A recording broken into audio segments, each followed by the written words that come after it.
Oh my goodness. I thought I was live this whole time and I wasn't. So, listen, for those that are going to catch the replay, the only thing I ask is that you hit the like button. That's all I ask. So, I posted yesterday that I had a little bit of time and I wanted to speak about the sleeping Israelite. I lied. I didn't have time. I ended up in Detroit. Shout out to the 313.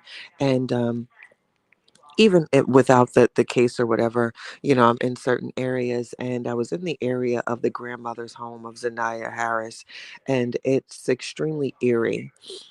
It's always been an eerie area, so to say, but there's a shift in the energy over there. It feels very dark and cold and eerie, but that's a whole nother conversation. But before I get into the sleeping Israelite, I have two hypothetical questions. Maybe someone can answer them or maybe not. But question number one: how is a child being born a party's karma? I'm wondering if someone anywhere can explain that, clarify, elaborate, maybe even enlighten me. I think I need details as into why a child being born would be your karma. Good morning, Miss Yella. Hypothetically speaking, of course, right? So, hypothetical question number one, again, I'll re I'll restate. How is a child being born a mother or father's karma? Hypothetical question number one. Hypothetical question number two. In the wake of public insult and ridicule and back and forth banter, if one's child is brought into the equation, does that now make it fair game for your child to be brought into the occasion? So if me, Chatty Cathy, says, John Smith, your child is ugly, do I now am I now able to receive an insult about my child or even a conversation about my child? Hypothetical question number two. So maybe someone somewhere can help enlighten me with those two questions. But so, sleeping Israelite, I didn't have time last night, and that's fine. So I wanted to hurry up and get this out because I'm actually extremely disappointed and embarrassed. A lot of the times, people in our culture can do things that embarrass us repeatedly. And Sleeping Israelite, Mr. Spiritual Berries, has continuously, repeatedly dropped the ball. Let's be honest. Sleeping Israelite, you are an absentee father. An absentee father is a father that is not present, a father that is not in the home.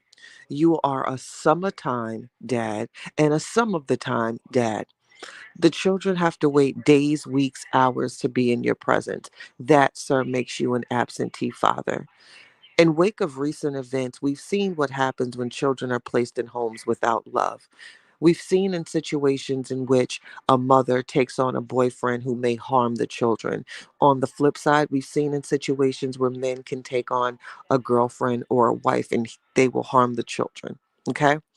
So when we leave our mates that we have children with, it's the ultimate it is the ultimate trust factor when we meet someone else and introduce them to our most prized possessions, our children, right? Because these are the people that we have to guide and nurture and shape. These are the people that we have to teach. These are the people that are going to be here when we're not. This is our legacy. This is our contributions to society. This is our offspring, the most precious thing ever. So trusting someone else with that is also precious and scary. So, for a woman or a man to be fair, when you take on a new mate, you would hope that they would love them, respect them, never hurt them, never abuse them, anything of the sort, because these are our children, right? We love them. So, when a woman takes on a new man or a new boyfriend or a new husband, even, and she brings the children into the home, that's a major step and a scary step because these are your children.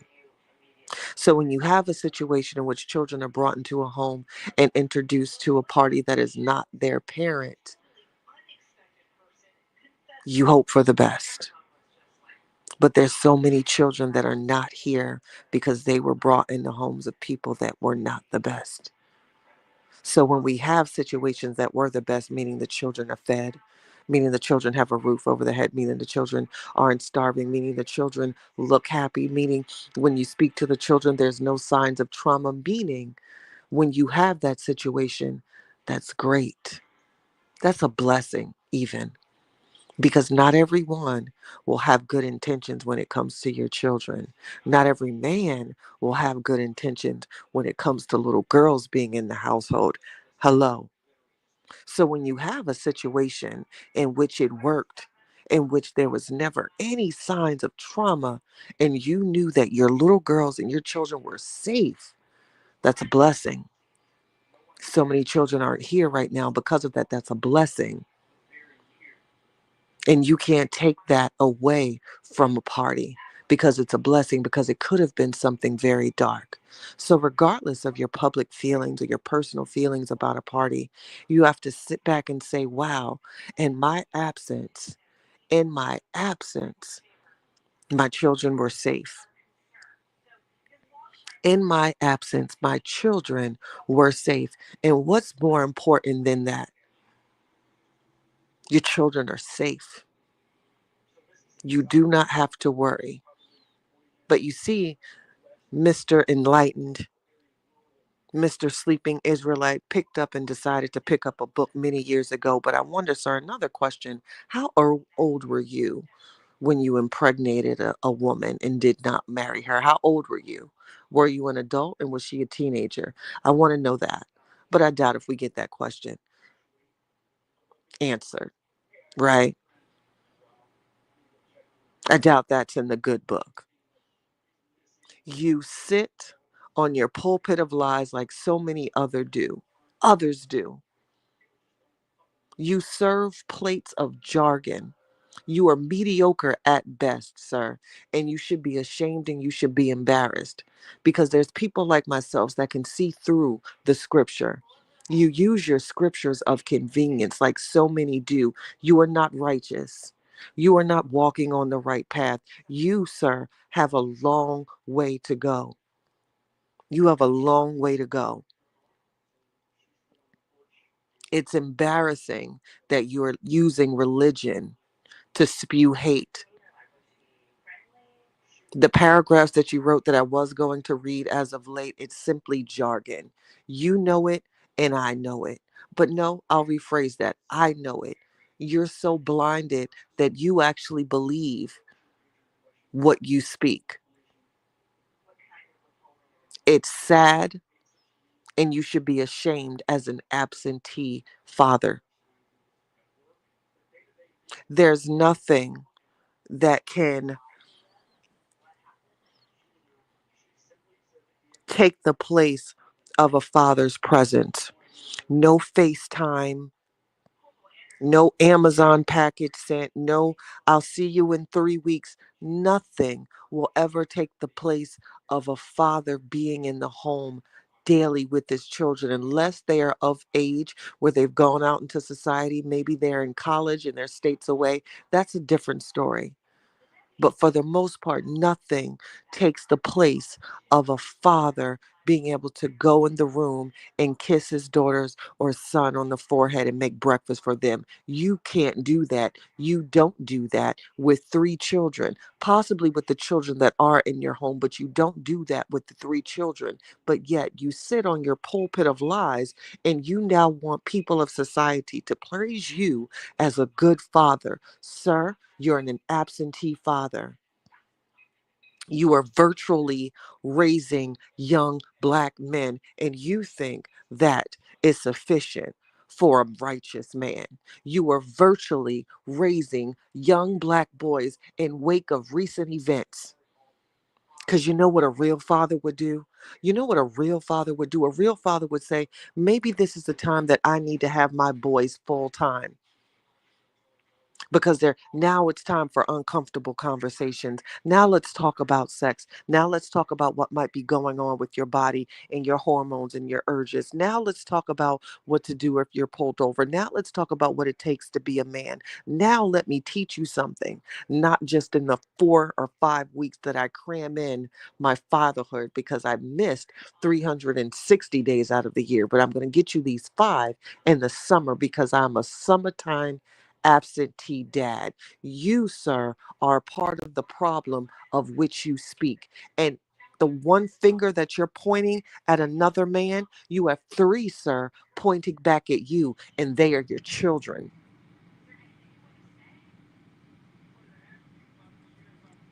Thank you, Justina.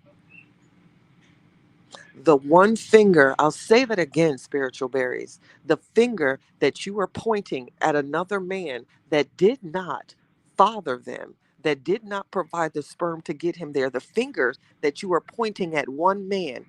Sir, you have three fingers that you created pointing back at you. You're an absentee father, and you, sir, are a part of the problem of which you speak. You, sir, are part of the problem of which so many women are under attack with a single broken woman, right? You contributed to that, sir. You contributed to that the first time that you ejaculated into her and made her a mother and didn't marry her. And by the way, were you an adult when you did that? And was she a teenager? Just a question. But I'm sure that too is in your good book. You, sir, are part of the problem of which you fucking speak. It is men like you, even if it wasn't this story in my real life, because I'm like this, you, men like you, irritate me.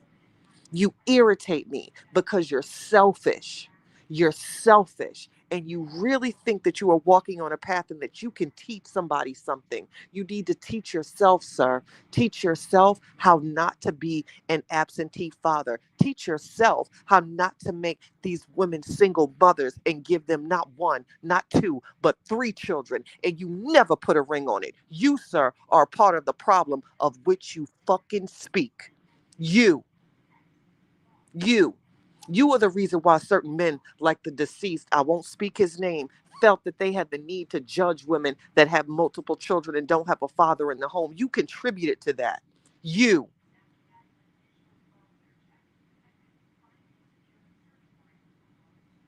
Good morning, Miss Brenda. It did. It needed to be said. Thank you. Good morning, blessed beyond measures. You contributed to that statistic, and yet you want to sit on your pulpit of lies and point the finger at a man that kept your children safe. I wouldn't care if I despised him. My children were safe. You made a woman a statistic. Granted, she's to blame too, but don't you dare, don't you dare sit here and think that you can judge anybody when you made her a statistic yourself. When you are a statistic and you are not in the home of these young black men, which so many don't have their fathers in the home, you're a statistic, sir. How dare you? How dare you? Shame on you. Shame on you. The nerve, right? The gall, the audacity, your scriptures of convenience. It's men like you, sir. Men like you. What book? What book? What good book speaks of your behavior and conduct? You think because you post a picture of your sons in a purple garb that you are enlightened? You think that you can, because you post a scripture, that that makes you spiritual? You're an absentee father with young black men in a home with no father. And you want to preach to me. You want to lead me. You want to guide others. You want to help others. You can't even help but guide your motherfucking self be a better father. Are you kidding me? It's men like you. You contributed to the statistics of black single mothers. You. And you want to pick up your good book and guide me? How dare you? How dare you? I'm offended at the thought. Good morning, Rebecca. I'm offended. Do better, black man. Do better by your black sons, black man.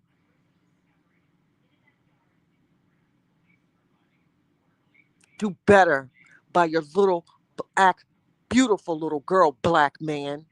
Because guess what, black man? There's so many young black girls that aren't here anymore because they didn't have their black father in the home. Absentee dad, summertime dad, summertime dad, summertime dad. Step up before you ever raise your hand to point the finger at another man when you're in another state. Be better, black man. How dare you? How dare you?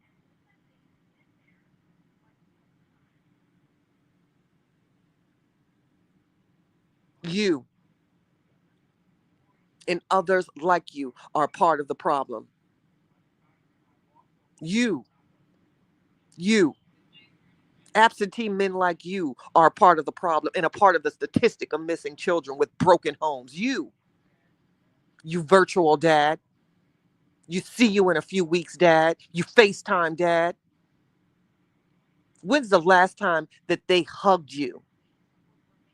Which break was that? And that's supposed to be adequate parenting? You think that you can give other men advice? How dare you, sir? How dare you? Where are you? Where were you? How dare you point the finger at another man that kept your children safe? How dare you? How dare you?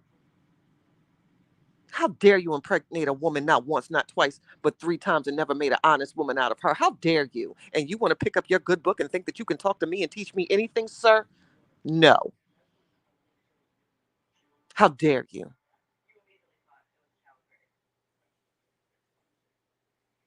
You see, there's some people that might listen to your jargon and applaud you, might even put a little change in your collection plate. Are you still breeding dogs? Is that because I don't know. Maybe that's something that, the righteous and the pastors do on weekends, Is your chain still shining? Reverend Run DMC, I say, is you still shining? Because that's important too, the jewels and the riches. You say it's not, but, how's your chain hanging, sir? How's your fedora hat? How's your Gucci flea market? How's that? How's that? Did you buy them matching outfits and your son's matching fedoras? Or how about matching chains? Because you got to have the chains, right? Righteous man, you need that, right? Don't you, sir? Good morning, Snooky. You have a long way to go. You might not like Lee, as you call him, might not can't stand him, but for years, your children were safe. You know how many children were brought into homes with their mother's new husband and weren't safe and probably not here today? I'm sure a lot. So show a little grace, sir, and be a better father, sir. Stop being a part of the problem, sir, because you are the problem of which you speak. I promise you, you are. You are the problem of which you speak. These children don't have daddy in the home. Daddy can't make a breakfast. They got to wait till they can contact you, depending on work hours or the weekends. You're an absentee father, sir. You know what a righteous would have done? A righteous would have had their conversation with their wife and said, you know what, wife and children, I know life here might be good, but I brought three children into this world. I have to live closer to them. We have to move.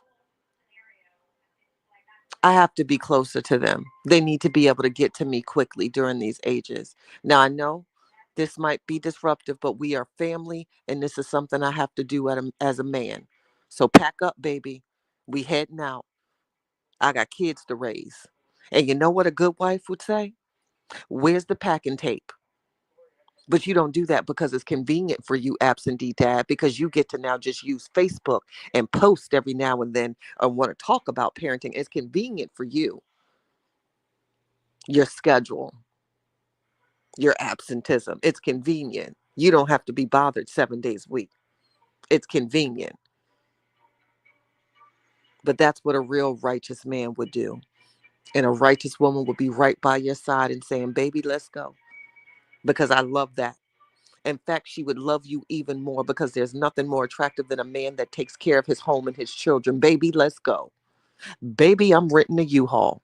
Baby, we out. Baby, bring me some more boxes from Home Depot because that's my man. And he's going to be a father. And I love him even harder for that. I'm a slob as knob tonight. You know what I'm saying? But no, sir, you're comfortable being away. And you have the nerve to point a finger at a man when you have three fingers that you created pointing back of you. Shame on you. Shame on you. I agree, Miss Brenda. It would have been the right thing to do, the righteous thing to do. So just know when you you stand on your pulpit of Facebook lives and you want to give your scriptures of convenience and get your applauses and your likes, underneath it all, sir, you're an absentee father. Underneath it all, sir, you're a summertime father. Underneath it all, sir, is you made another black woman out here a statistic. Underneath it all, sir, you have young black men in a home without their father and you contributed to that statistic. Underneath it all, sir, you have work to do. Okay? So that's my moment.